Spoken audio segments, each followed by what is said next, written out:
Hello my dear students, स्वागत है आप सभी का आपका अपना यूट्यूब चैनल मां शारदे टीचिंग सेंटर में। क्या आप क्लास 12th बिहार बोर्ड का स्टूडेंट हैं और 2025 में बोर्ड का एग्ज़ाम देने वाले हैं? तो मेरे दोस्त, आज का क्लास आपके लिए काफ़ी स्पेशल होने वाला है, क्योंकि आज की क्लास में हम लोग पढ़ने वाले हैं क्लास 12th हिंदी के काव्य खंड का चौथा चैप्टर छप्पय। क्या चौथा चैप्टर छप्पय? और आज की क्लास में हम लोग देखेंगे इस चैप्टर के सभी महत्वपूर्ण वस्तुनिष्ठ प्रश्न। क्या इस चैप्टर के सभी महत्वपूर्ण वस्तुनिष्ठ प्रश्न, और आपको 110% गारंटी देते हैं कि यदि आप इस वीडियो को अंत तक देखते हैं तो इस चैप्टर से एग्जाम में क्वेश्चन पूछा जाएगा, तो एक भी प्रश्न नहीं छूटेगा।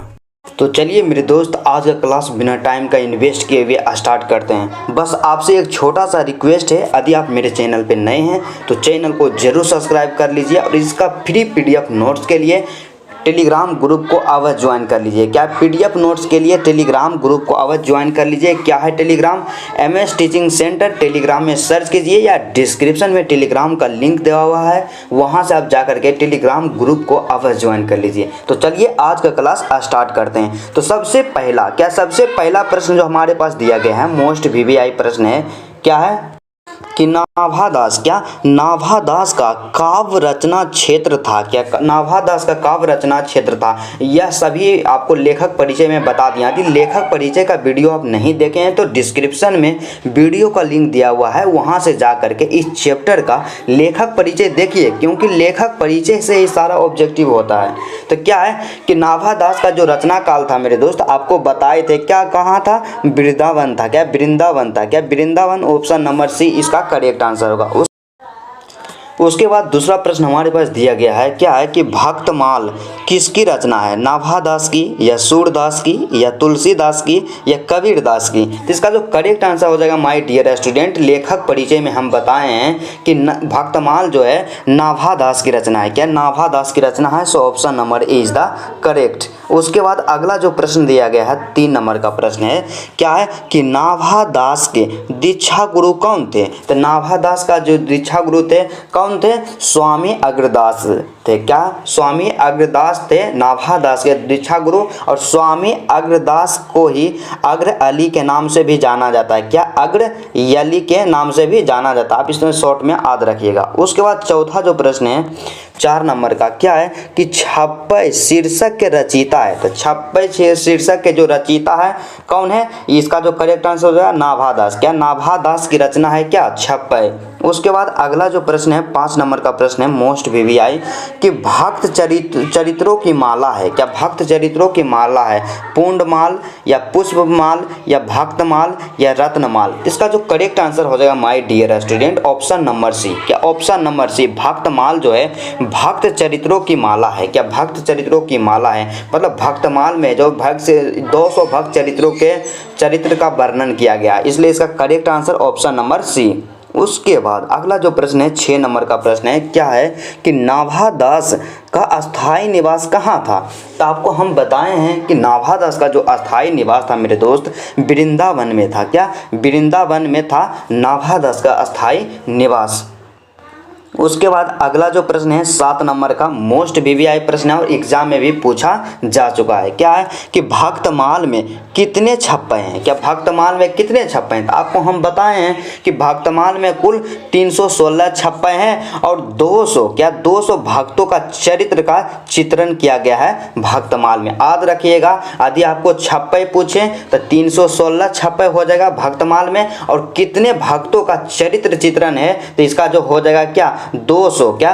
200 भक्तों का, क्या 200 भक्तों का चरित्र चित्रण भक्तमाल में किया गया है। उसके बाद अगला जो प्रश्न है 8 नंबर का प्रश्न है, मोस्ट इंपोर्टेंट प्रश्न है, क्या है मेरे दोस्त 8 नंबर का, कि नाभादास जी कैसे कवि थे? क्या नाभादास जी जो थे कैसे कवि थे? सगुणोपासक थे, या निर्गुणोपासक थे, या राम भक्त थे, या कृष्ण भक्त थे? यहाँ पे हम आपको बताएं मेरे दोस्त कि नाभादास जी जो थे सगुणोपासक राम भक्त कवि थे। क्या? सगुणोपासक राम भक्त कवि थे। लेकिन यहाँ कंफ्यूजन क्या है कि यहाँ सगुणोपासक भी दिया गया है और राम भक्त भी दिया गया था। आप यहाँ पे हम क्या करेक्ट मारे?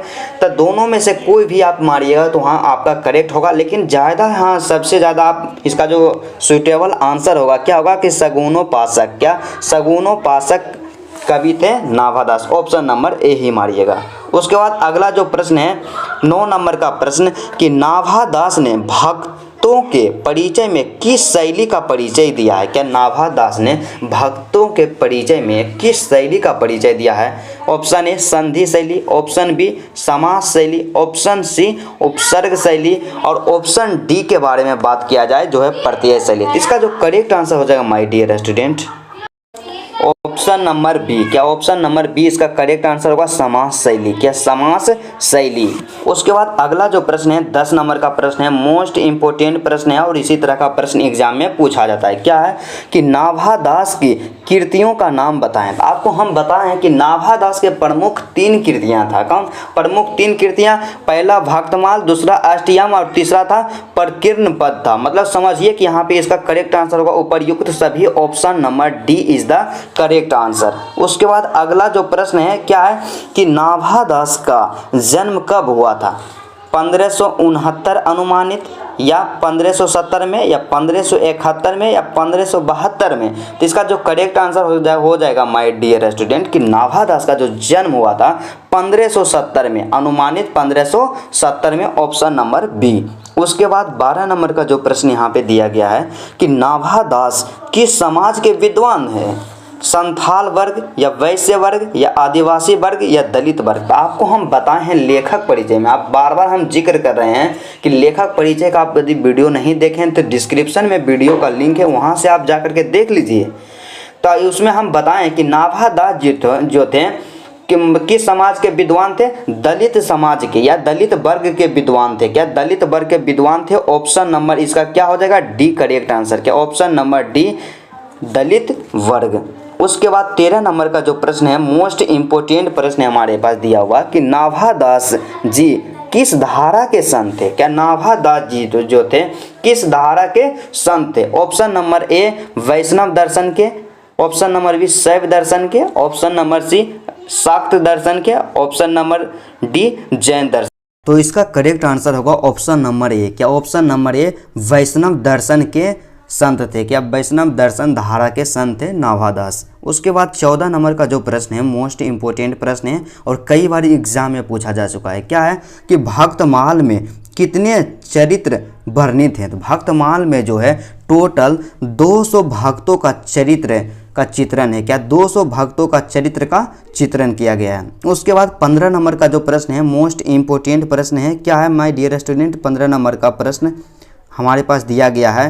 क्या है कि आपके पाठ्यक्रम में किन पर लिखे गए छप्पई संकलित है। मतलब हमारा जो पाठ्यक्रम है हिंदी का पुस्तक है उसमें जो छप्पई लिखा गया है किन पर संकलित है, किस पर लिखा गया है।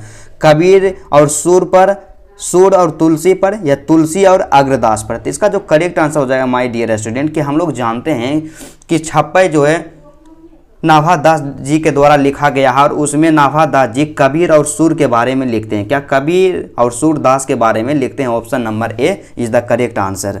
उसके बाद अगला जो प्रश्न है 16 नंबर का प्रश्न है मोस्ट इंपोर्टेंट प्रश्न है और कई बार एग्जाम में भी इस तरह का प्रश्न पूछा जाता है। क्या है कि छप्पई कैसा छंद है। छप्पई कैसा छंद है। तो ऑप्शन नंबर ए देखते हैं छप्पई एक छंद है जो छापा जाता है। बिल्कुल गलत है, ये नहीं होगा। उसके बाद बी है छप्पई एक छंद है जो 6 पंक्तियों में होता है। उसके बाद दूसरा है कि छप्पई एक छंद है जो 10 पंक्तियों में होता है, ये भी गलत है। छप्पई एक छंद है जो 36 पंक्तियों में होता है, ये भी गलत है। तो इसका करेक्ट आंसर हो जाए ऑप्शन नंबर बी कि छप्पई एक छंद है जो 6 पंक्तियों में होता है। क्या जो 6 पंक्तियों में होता है। So option number B is the correct answer. तो चलिए आज का क्लास यहीं तक रहता है। यदि आपको वीडियो अच्छा लगा तो वीडियो को दिल से लाइक कीजिएगा और मेरे चैनल पे यदि आप नए हैं तो चैनल को जरूर सब्सक्राइब कर लीजिएगा। तो चलिए आज का क्लास यहीं तक रहता है, फिर आपसे मिलते हैं नेक्स्ट वीडियो में।